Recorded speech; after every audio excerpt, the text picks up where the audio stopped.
J'ai lu une 50aine de livres en auto-édition et pour la plupart des personnes, on pense que c'est une victoire d'auto-publier son ouvrage, mais la vérité qui se cache derrière tout ça, c'est que c'est aussi une énorme responsabilité.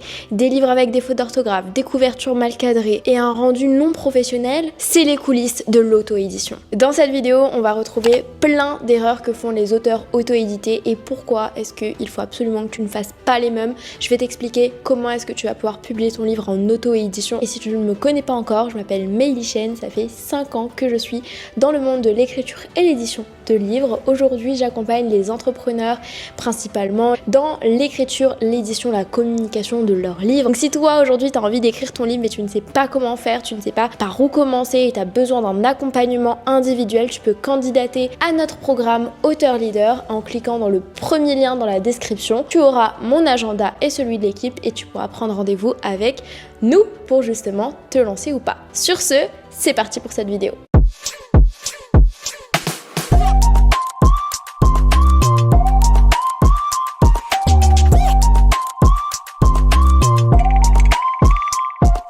La première chose que j'ai constatée concernant les auteurs en auto-édition, c'est qu'il y avait toujours de bonnes idées mais qu'elles étaient mal exploitées. Tu fais un livre mais tu l'écris pas bien, le contenu il est ennuyant, au bout de la 3e page tu as envie de quitter le livre, et ben c'est ça le problème. Parfois il y a des bonnes idées, des bons concepts, on voit qu'il y a quelque chose derrière mais l'idée n'est pas justement aboutie et donc on tombe sur des livres mauvais. Deuxième chose, on voit surtout beaucoup d'introductions longues, des paragraphes inutiles, des paragraphes mal coupés, des chapitres aussi difficiles à lire et un mauvais fil conducteur. Tout ça, ça vient de la structure. Si elle n'est pas bonne, eh bien tu ne pourras pas aller au bout de ton livre. Autre chose qu'on voit régulièrement, c'est des fautes d'orthographe, des coquilles en plein milieu du livre et une mise en page amateur. Donc ça veut dire que tes marges elles sont mal faites, les numéros de page ils sont trop bas, trop hauts, il n'y a pas de titres, de chapitres qui sont mis en valeur. Et le problème quand on a une mise en page avec des sauts de ligne comme ça, c'est qu'en fait ça ne fait pas professionnel. C'est pas le genre de livre qu'on va trouver en librairie parce que le livre ne correspond pas graphiquement à la mise en page. Donc ton lecteur, il est vite moins plongé dedans. Si par contre il te connaît, c'est sûr qu'il va lire ton livre parce que justement c'est sûr que il te connaît, il veut lire le fond du livre. Par contre, quelqu'un qui ne te connaît pas, il fait 2 pas en arrière vers ton livre. Donc ça tue un petit peu la confiance. Donc fais attention à ta mise en page. D'ailleurs, c'est ce qui m'est aussi arrivé en lisant des livres ou surtout en les commandant sur Amazon KDP où souvent j'allais commander un livre en auto-édition. Au final, quand je le reçois, je me rends compte qu'il fait 100 pages. Il fait pas genre 200, 250 pages comme ce qu'on pourrait trouver en librairie. Je regarde jamais le nombre de pages moi. Et je me suis sentie un petit peu comme je me suis fait arnaquer parce que j'avais pas vu le nombre de pages. Au final, le livre valait, je sais pas, 20 €. J'ai payé 20 € pour un livre tout rikiki qui avait pas de fond, qui avait des sauts de ligne comme ça et ça m'a pas plu du tout. Donc c'est ça le problème. Et j'avoue que c'est aussi un problème pour les autres auteurs en auto-édition parce que plus l'auto-édition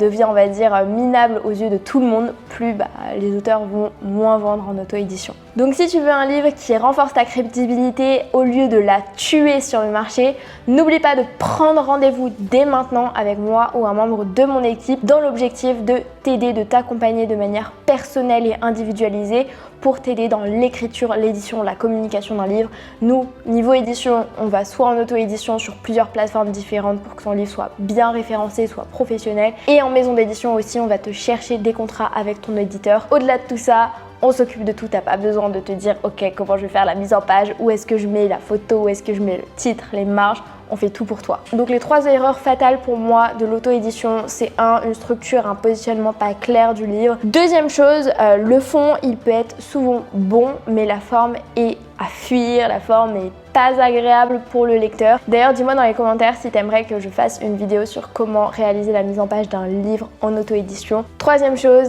la plupart des livres ont aucune stratégie de visibilité. La plupart des auteurs publient leurs livres, se disent j'ai fait tout le travail, et ensuite ils sont juste en train de prier que quelqu'un achète sur leur livre. Si tu publies ton livre juste en espérant qu'il va y avoir des ventes, ça ne va jamais tomber. Il faut travailler avec une bonne stratégie de communication et c'est comme ça que les livres en auto-édition vont commencer à percer. Il ne faut pas percer directement, il faut vraiment une méthode derrière.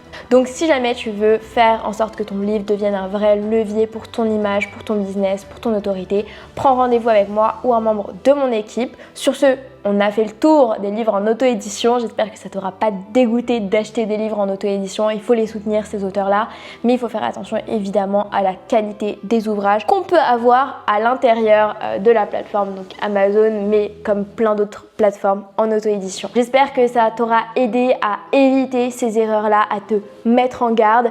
Sur ce, c'était Maëlie. Abonne-toi à la chaîne et on se retrouve très vite dans une prochaine vidéo. Ciao!